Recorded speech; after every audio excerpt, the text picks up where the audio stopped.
जी, अस्सलाम वालेकुम। उम्मीद है कि आप तमाम दोस्त खैरियत से होंगे और आज का दिन भी ट्रेडिंग के हवाले से अच्छा गुज़रा होगा। आज मार्केट ने सिर्फ़ 50 पॉइंट्स डाले। मार्केट में आज आप यूँ समझ लीजिए कि किसी किस्म का कोई काम नहीं हुआ।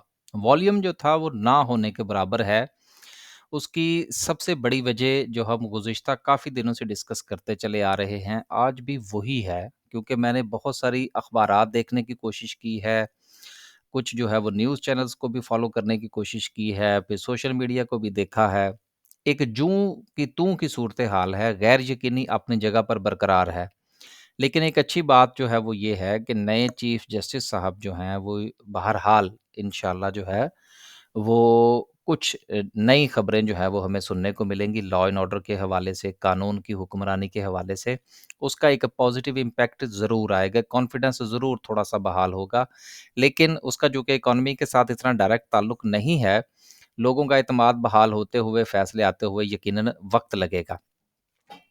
लेकिन सवाल ये है कि इस वक़्त मुल्क को जो ज़रूरत है, वो एक ऐसे जो है वो स्ट्रक्चर की ज़रूरत है कि जिसमें किसी किस्म का रखना ना डाला जाए। इस वक़्त पाकिस्तान का मसला महँगाई का नहीं है। इश्यू ये है कि चीज़ें सॉल्यूशन की तरफ नहीं जा रहीं। अगर पेट्रोलियम की प्राइसेज़ बढ़ रही हैं, तो कोई पता नहीं क्यों बढ़ रही हैं, उसके पीछे क्या राज़ है, कहाँ तक जाके रुकेंगी, उसका किसी को नहीं पता। डॉलर की जहाँ तक हम बात करते हैं, तो इस वक़्त डॉलर जो है, वो मज़ीद सस्ता हो चुका है और सुनने में ये आ रहा है कि ओपन मार्केट में लोगों ने डॉलर जो है, वो ₹290 में भी बेचने की कोशिश की है, लेकिन मार्केट में बायर नहीं है। अब देखिए, ये भी मैं आपको एक बात बताऊँ, ये भी एक यूँ समझ लीजिए मीडिया वॉर है। असल में हमारा सबसे बड़ा मसला जो है ना, वो मीडिया वॉर का है। तो ये जो 5वीं पुश्त की दोगी इब्लागी जंग है ना बेसिकली जिसको हम लोग ये सोशल मीडिया की वॉर कहते हैं, 5th जनरेशन वॉर, बेसिकली इसने पाकिस्तान का बहुत बेड़ा गर्क किया है। अब इस किस्म की ये जो खबरें हैं जो कि मीडिया पर और सोशल मीडिया पर ये बताने की कोशिश की जा रही है कि जी डॉलर लेने वाला कोई नहीं है। ये भी इतनी इसमें भी इतनी सच्चाई नहीं है। अभी भी लोगों का इंटरेस्ट जो है वो अपनी जगह पर कायम है। उसकी वजह ये है कि आपके फंडामेंटल्स कितने तब्दील हुए हैं जिसकी बुनियाद पर आप ये दावा कर सकते हैं कि जी हमारा डॉलर स्टेबल हो जाएगा। हमारे यहाँ रुपए की कीमत जो है वो स्टेबल हो जाएगी। ये अभी किस्से कहानियाँ कह सकते हैं आप, डंडे के ज़ोर पर कह सकते हैं, लेकिन अभी इसके पीछे बहुत काम करना बाकी है। तो डॉलर तो सस्ता हुआ, लेकिन लोगों का इंटरेस्ट क्यों नहीं है? इंटरेस्ट रेट भी नहीं बढ़ा, तो फिर लोग जो हैं वो स्टॉक मार्केट की तरफ क्यों नहीं आ रहे? इसके ऊपर इंशाल्लाह जो है और हाँ, साथ में मैं एक और चीज़ ऐड करता चलूँ, सोने के ऊपर भी जो है वो हाथ टाइट होने लगा है। तो सोने के ऊपर हाथ टाइट है, डॉलर के ऊपर हाथ टाइट है, प्रॉपर्टी के ऊपर वैसे ही टैक्सेशन है, तो फिर पैसा जो है वो घूम क्यों नहीं रहा? तो पैसा जो है वो मार्केट में क्यों नहीं आ रहा? इसके ऊपर इंशाल्लाह मैं आज एक वीलॉग करूँगा, जिसमें हम इस मौज़ू को डिस्कस करने की कोशिश करेंगे। लेकिन सबसे बड़ी जो मसले की जड़ है वो इलेक्शन की अनाउंसमेंट का ना होना है। इंशाल्लाह मैं अभी भी पुरुउम्मीद हूँ कि जिस दिन इलेक्शन के हवाले से कोई चीज़ सामने आएगी, मार्केट इंशाल्लाह परफ़ॉर्म करेगी। मसला महँगाई का नहीं है, मसला पॉलिसीज़ के तसलसल का है। आगे चलते हैं जी, 50 पॉइंट्स का सिर्फ इज़ाफ़ा रहा आज मार्केट के अंदर, कोई लेन-देन नहीं हुआ किसी भी किस्म का। मेरे पास बहरहाल आपको 5-6 4000 शेयर जो थे वो बाकी रह गए थे ओरिएक्स लीजिंग के, वो मैंने बेचे हैं और वो मेरे बिक गए। बाकी की सिचुएशन की कोई समझ नहीं लगी आज। अपर कैप की बात करें तो आज सिर्फ जो है वो 3 कंपनीज़ अपर कैप हैं, लोअर कैप की बात करें तो कुछ नहीं है, 40-40, 45-45 हज़ार का वॉल्यूम है, कोई बात नहीं। लेकिन यहाँ पर एक बहुत बड़ा लेकिन ये बनता है कि this is the right time to enter in specific shares at specific levels. उम्मीद है कि टूटी-फूटी अंग्रेज़ी जो है वो आपको पता लग गया होगा कि मैंने क्या कहा। आगे चलते हैं जी और बात करते हैं मज़ीद कि आज किस सेक्टर ने परफ़ॉर्म किया, तो माशाल्लाह से आज कमर्शियल बैंक्स ने परफ़ॉर्म किया। ठीक उसी तरह से जिस तरह से कि लास्ट सेशन के अंदर आपको सीमेंट परफ़ॉर्म करता हुआ नज़र आया था। उसी तरह से बैंक्स ने आज परफ़ॉर्म किया है। तो सिलसिला जो है वो सेक्टर टू सेक्टर आपको तब्दील होता हुआ नज़र आएगा अकॉर्डिंग टू जैसे-जैसे कोई खबर या कोई पॉलिसी स्टेटमेंट या किसी हवाले से कोई न्यूज़ आपके हाथ लगेगी, मार्केट को पता लगेगा कि हुकूमत क्या करने जा रही है, तो इन्वेस्टर का रुझान जो है वो उसी तरफ हो जाएगा।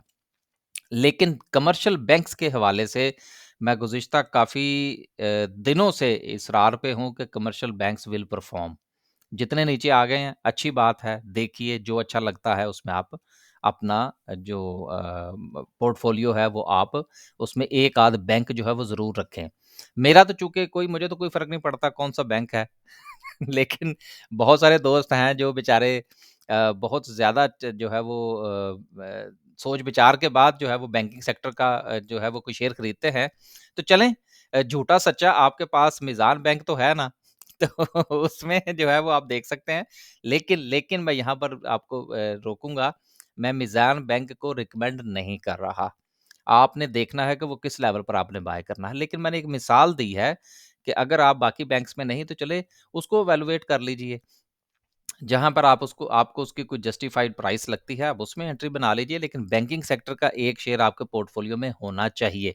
हम तो 3 शेयर्स जो है वो अपने पोर्टफोलियो में रखने की कोशिश में हैं, लेकिन अभी तक हमें कोई नहीं मिला। जब मिलेगा तो इंशाल्लाह जब वो मिलेगा फिर वो हम बेच देंगे तो फिर आपको भी बताएँगे।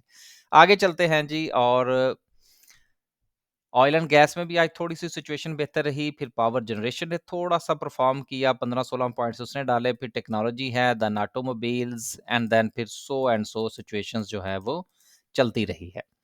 आगे चलते हैं जी और मज़ीद देखते हैं कि हमारी जो कैंडल स्टिक है वो क्या कहती है। देखें, आज की कैंडल अगर हम इस पॉइंट ऑफ व्यू से देखें कि आज मार्केट में वॉल्यूम ना होने के बराबर था, बिल्कुल दुरुस्त है। जुमे वाले दिन का वॉल्यूम का देखें तो 1/3 मुझे तो लगता है, 1/3 वॉल्यूम लगा। इंटरेस्ट मार्केट में बिल्कुल नहीं है। लेकिन आरएसआई और तमाम चीज़ों को अगर हम एक साइड पर रखते हैं थोड़ी देर के लिए, तो ये जो कैंडल की आज की शक्ल है, जिस शक्ल की ये आज एक कैंडल बनी है, इसको हम लोग कहते हैं उम्मीद का सितारा, कि ये बहुत अच्छी कैंडल है। यूँ आप समझ लीजिए कि एक ऐसी कैंडल जो कि चंद दिन पहले आपको इस तरह की कैंडल मिली थी, ये ग्रीन कलर की जिसकी बॉडी पूरी की पूरी ग्रीन थी, उसकी निस्बत आज बनने वाली कैंडल जो है ये ज़्यादा पुरुम्मीद कैंडल कहलाती है। और अक्सर देखा गया है, अब ये देखिए मैं अक्सर की बात कर रहा हूँ, अक्सर का लफ़्ज़ जब इस्तेमाल होता है तो it's mostly not all the time ये 2 चीज़ें बड़ी इम्पोर्टेंट हैं। हम लोग जो डेली बेसिस पर चीज़ों को डिस्कस कर रहे होते हैं बाज़ औक़ात दोस्त अहबाब ये समझते हैं कि एक दिन हम एक चीज़ को दुरुस्त कह रहे होते हैं और अगले दिन हम उसी चीज़ को जो है वो गलत कह रहे होते हैं। देखिए ये चीज़ें जो है ना ये अकॉर्डिंग टू सिचुएशन चलती हैं, एक बात। दूसरी बात ये होती है कि जो हमारा एनालिसिस होता है, वो होता है न्यूज़, फंडामेंटल, टेक्निकल्स और इधर-उधर की सारी चीज़ें होती हैं। दूसरी चीज़ ये है कि जब हम ये लफ़्ज़ इस्तेमाल करते हैं कि ज़्यादातर ऐसा होता है, तो इसका मतलब ये होता है कि मोर देन 50% की बात हो रही होती है। कि मोर देन 50% जब भी इस किस्म की कैंडल बनती है, चाहे वो इंडेक्स में बने या किसी इंडिविजुअल शेयर्स के अंदर बने, वहाँ पर रिवर्सल देखा गया है। तो मुझे भी ज़ाहिर-सी बात है मैं तो पॉज़िटिव रहूँगा ना, क्योंकि इस किस्म की कैंडल में रिज़ल्ट चूँकि मोर देन 50% होता है। तो लिहाज़ा मैं ये समझता हूँ कि इंशाल्लाह अच्छे की उम्मीद रखनी चाहिए कि मार्केट जो है वो बेहतर परफ़ॉर्म करेगी। वैसे भी अगर आप थोड़ा-सा शेयर्स की प्राइसेज़ का जायज़ा लें तो मार्केट के पल्ले कुछ नहीं रह गया।